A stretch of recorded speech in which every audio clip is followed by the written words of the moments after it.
On October 1st, 2025, at 12:01 a.m. Eastern Time, the U.S. federal government entered its first shutdown in nearly 7 years, but this one may be unlike any before it. What triggered it? How deep will its impacts go? And how might everyday Americans feel it? Let's talk about it. Welcome to Billionomics, where the true billionaires are born. Before we dive into the drama of 2025, let's step back and answer a simple but important question. What exactly is a government shutdown, and why does it keep happening in the US? Each year, the federal government runs on a fiscal calendar that begins October 1st and ends September 30th. By law, Congress is supposed to pass 12 separate appropriations bills that fund different parts of the government, everything from defense to health and human services to homeland security. These bills must be passed by both the House and the Senate and then signed by the President. Only then can money legally flow to federal agencies. But here's the problem. If Congress can't agree on those bills, or at least pass a short-term continuing resolution CR to keep money flowing, then funding runs out. At that point, federal agencies literally lose the legal authority to spend money. This isn't just politics, it's the law, specifically the Anti-Deficiency Act of 1884. That law was designed to keep federal agencies from spending money they don't have. It says that without an official appropriation from Congress, agencies can't obligate funds or promise to pay employees and contractors. When a shutdown hits, every agency has to figure out which employees are accepted or essential. These are workers whose jobs are directly tied to protecting life or property. Think air traffic controllers, Secret Service agents, Border Patrol, military personnel, federal prison staff, and disaster response teams. They still have to show up for work, but here's the kicker. They aren't paid until Congress passes a funding bill. They're essentially working on IOUs from the federal government. Furloughed or non-essential. These employees are told to stop working and stay home. That includes thousands of federal scientists, park rangers, administrative staff, IRS workers, and clerical employees. They don't get paid during the shutdown, and while Congress often votes later to give them back pay, contractors like janitors, cafeteria workers, and private IT staff are often left out in the cold permanently. Now, not everything grinds to a halt. Some programs are exempt from shutdowns because they're funded through mandatory spending rather than discretionary appropriations. Social Security and Medicare, retirees still get their checks, hospitals still get reimbursements. Medicaid continues to operate since its funding comes through a separate process. Veterans healthcare and the U.S. Postal Service also continue because their budgets are structured differently. But while these programs keep running, they may still face delays or backlogs. For example, Social Security checks will go out, but if you're applying for new benefits, need an appeal processed, or have a dispute, that paperwork could sit untouched until the government reopens. So in short, a government shutdown isn't just symbolic gridlock in Washington. It means hundreds of thousands of federal employees are suddenly without pay. Agencies providing services to the public go dark or slow down. Programs that depend on new funding, from small business loans to housing grants to medical research, slam to a halt. And while essential services like air traffic control or national defense continue, they do so under serious strain, with employees working without pay until lawmakers resolve their political battles. So how exactly did we get here? Why did the world's largest economy, with the biggest government budget in history, suddenly grind to a halt? On September 30th, 2025, federal funding expired because Congress failed to agree on a new spending bill or even a temporary fix. But this wasn't just lawmakers running out of time, it was a deliberate standoff. At the last minute, two competing proposals were on the table. Republicans pushed for a so-called clean continuing resolution, which would have kept the government funded at current levels for about 7 weeks, with no policy changes and no new spending, essentially buying time to fight over details later. Democrats, on the other hand, tied their funding bill directly to healthcare, insisting on extending Affordable Care Act subsidies and protecting Medicaid, arguing that millions of families depended on these benefits and letting them lapse would be catastrophic. Both sides refused to back down. Republicans accused Democrats of holding the government hostage for healthcare, while Democrats accused Republicans of ignoring working families' needs. In the Senate, neither proposal passed. The GOP's clean CR fell short of the 60 votes required, and the Democratic healthcare bill was blocked outright. So, at 12:01 a.m. Eastern on October 1st, 2025, the U.S. government officially shut down. The impact was immediate. More than 800,000 federal workers were suddenly furloughed or forced to work without pay, causing everyday disruptions like delayed passports, closed national parks, frozen small business loans, and unanswered IRS calls. Families living paycheck to paycheck face the terrifying reality of weeks or even months without income. But here's why 2025 is different. This isn't politics as usual. For the first time, agencies have been instructed to prepare reduction in force plans, meaning furloughed workers could be fired permanently instead of simply waiting to return, threatening to reshape the federal workforce. Billions in federal funding earmarked for Democratic-leaning states and for programs like green energy, infrastructure, and education have also been frozen.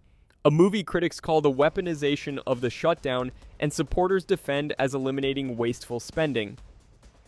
Meanwhile, cybersecurity and infrastructure protection agencies are operating at skeleton levels just as foreign cyberattacks are surging, leaving vulnerabilities not only in government networks but also in utilities, banks, and hospitals tied to federal defense systems. Shutdowns are nothing new. The US has endured 20 major ones since 1976. But the 2025 shutdown is already being described as one of the most politically charged and potentially damaging in history. This time, it's not just about late-night budget votes, it's about jobs, healthcare, and even national security being used as bargaining chips on the negotiating table. When the government shuts down, not everything goes dark at once. Some services keep running because they're legally defined as essential, while others grind to a halt. Let's walk through what's still operating, what's limited, and what is stopped completely. First, the parts that continue, though often under strain. Defense, intelligence, and national security agencies remain operational, which means the military, Border Patrol, and the FBI are still working. Air traffic control, TSA, and FAA operations are also considered essential, so planes keep flying, though staffing shortages could create longer delays and processing slowdowns.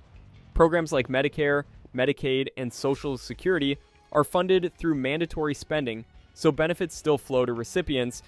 The U.S. Postal Service and Veterans Healthcare also continue, since they have independent funding streams or separate appropriations, but the shutdown hits hard elsewhere. Non-essential federal workers across many agencies are furloughed, pausing everything from permit processing to non-critical hiring and public-facing administrative services. Public health agencies face some of the deepest cuts. The CDC is furloughing around 64% of its workforce, leaving its ability to monitor and respond to disease outbreaks severely impaired. At the National Institutes of Health, research, clinical admissions, and ongoing trials may be disrupted, while other health and human services divisions see roughly 41% of staff sent home. NASA is also taking a major hit, with more than 80% of its civil servants furloughed. Only mission-critical work like operations aboard the International Space Station continues. The cybersecurity front is another area of concern. The Cybersecurity and Infrastructure Security Agency, which plays a critical role in protecting against hacks and infrastructure threats, is operating with barely a third of its staff at a time when cyberattacks are increasing worldwide. Consumer protection is also weakened. The Federal Trade Commission has paused services, which means you currently can't file fraud or identity theft complaints, or even add your number to the Do Not Call registry.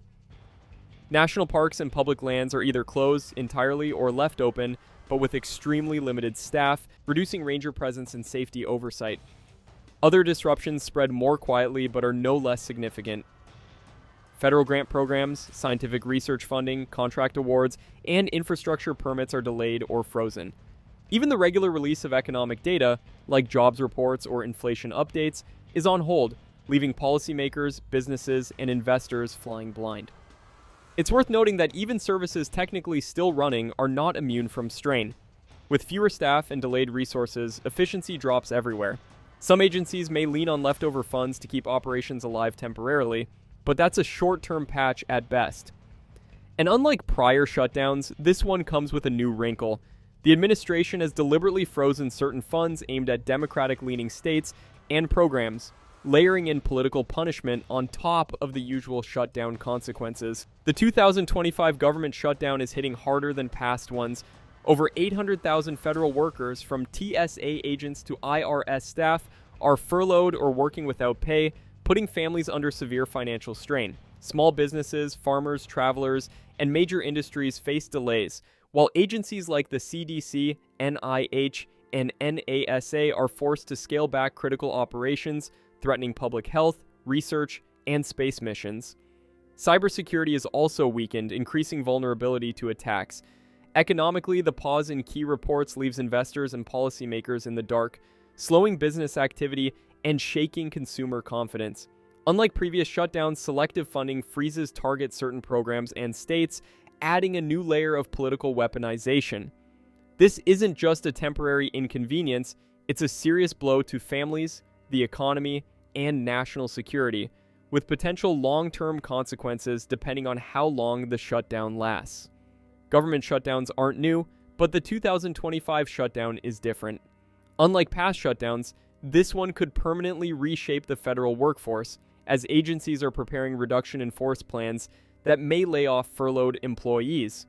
Funding is being selectively frozen, targeting programs like green energy, education, and climate initiatives, adding a new layer of political weaponization. National security is also at greater risk, with cybersecurity and defense agencies operating at minimal capacity during a time of rising global threats. Economically, the lack of key data disrupts markets and policy decisions, increasing uncertainty for Americans. In short, this shutdown isn't just a temporary pause, it's a high-stakes battle over the future of government, national security, and political power. So where does this all leave us? Shutdowns like this remind us that economics isn't just about Wall Street, corporations, or consumer spending, it's about power. We broke down how Disney's battle over cancel culture had less to do with cartoons and more to do with the billions at stake in branding and politics. The government shutdown is the same story at a national scale. It's a fight about who controls the money, who sets the rules, and who pays the price when power struggles spill into the real economy. Now, we want to hear from you. Do you think this shutdown is just another temporary crisis, or is it the start of a new way politics will weaponize the economy? Drop your thoughts in the comments below. And if you found this breakdown helpful, make sure to like the video, subscribe to Billionomics, and hit that notification bell so you don't miss our next video. See you in the next one.